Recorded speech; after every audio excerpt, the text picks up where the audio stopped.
O ano de 2026 já começou nos corredores de São Januário e as movimentações indicam uma mudança drástica de perfil no elenco cruzmaltino. Não estamos falando apenas de especulações vazias, mas de negociações que já possuem status avançado e definem o tom da nova era sob o comando técnico de Fernando Diniz. A primeira grande notícia que precisamos dissecar e que dita o ritmo deste dossiê envolve o ataque. Segundo informações apuradas pela CNN Brasil na tarde de ontem, dia 4 de janeiro, o Vasco da Gama encaminhou a contratação do atacante Johan Rojas. O jogador é tratado internamente como o primeiro reforço de peso para o ciclo de 2026. A fonte indica que o status atual é de negociação avançada. Rojas chega para preencher uma lacuna de velocidade e drible que foi diagnosticada como crítica na última temporada. O que chama a atenção neste movimento não é apenas o nome, mas a celeridade. Diferente de janelas anteriores onde o clube demorava a agir, o departamento de futebol parece ter um alvo claro. A chegada de Rojas, se concretizada, sinaliza que o Vasco busca jogadores agudos, capazes de quebrar linhas, uma exigência tática fundamental do esquema de Diniz. É um movimento de mercado que tenta antecipar a concorrência e garantir que a pré-temporada já conte com peças fundamentais. A torcida precisa entender que este nome não surge do nada, é fruto de um mapeamento que visa rejuvenescer o setor ofensivo. Enquanto uns chegam, outros encerram seus ciclos. A reformulação passa obrigatoriamente pela saída de nomes que já não correspondem à intensidade física exigida pelo novo projeto. O GE confirmou na manhã deste dia 5 de janeiro, às 9h45, que o zagueiro Maicon não veste mais a camisa do Vasco. O defensor assinou em definitivo com o Coritiba. Esta saída é emblemática. Maicon teve sua importância em momentos de crise, trazendo experiência, mas a sua saída representa o fim de uma era de improvisos e a busca por um perfil de zagueiro mais construtor e veloz. O status é oficial. A diretoria entende que para jogar com as linhas altas, característica inegociável de Fernando Diniz, é necessário ter defensores com maior capacidade de recuperação e saída de bola. A ida de Maicon para o Coritiba alivia a folha salarial e abre espaço no elenco para a chegada de novos nomes para o setor.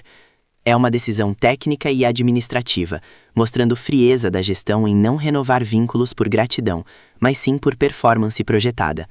O torcedor deve encarar isso como um sinal de profissionalismo. O elenco está sendo enxugado para ser qualificado com precisão cirúrgica. Agora, vamos aos bastidores do planejamento macro. O que Diniz realmente pediu? O que a diretoria está buscando no mercado? O All Sport trouxe uma apuração exclusiva no final da tarde de ontem, dia 4, revelando que o Vasco definiu uma lista com 8 posições prioritárias para reformular o elenco. O status dessa operação é de negociação em múltiplas frentes. Não se trata de contratar por contratar. As 8 posições mapeadas indicam que a espinha dorsal do time será modificada. Estamos falando de goleiro, zagueiros com saída de bola, laterais com vigor físico para o apoio constante, volantes de boa distribuição e atacantes de lado, como o caso do Rogers que mencionamos. A fonte do UOL detalha que essa lista foi debatida exaustivamente entre a comissão técnica e o departamento de futebol. A era Diniz não aceita jogadores estáticos, a exigência é por polivalência. Se o Vasco vai ao mercado buscar 8 peças, isso significa que teremos, na prática, um time titular novo, ou, no mínimo, uma competição interna muito mais acirrada. Isso é crucial para um calendário longo. O clube não quer repetir os erros de falta de reposição. A mensagem interna é clara. O elenco de 2025 não foi suficiente, e o de 2026 precisa ser robusto.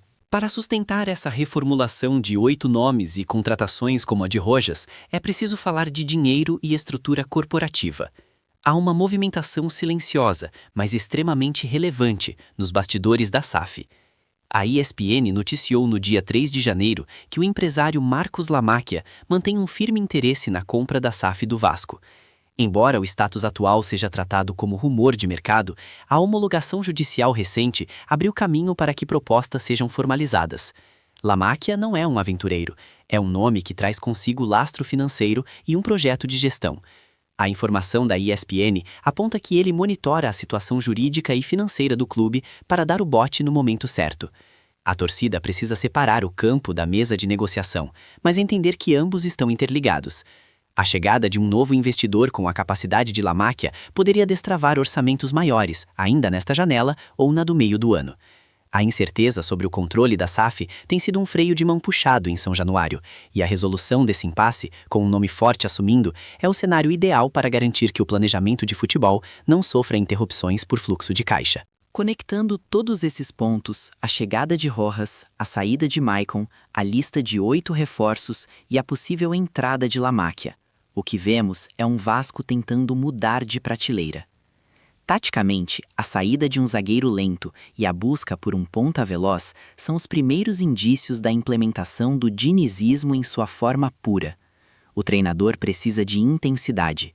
O Vasco de 2026 projeta ser um time de posse de bola agressiva, que sufoca o adversário no campo de defesa. Para isso, os 8 reforços citados pelo UOL não são luxo, são necessidade fisiológica do esquema.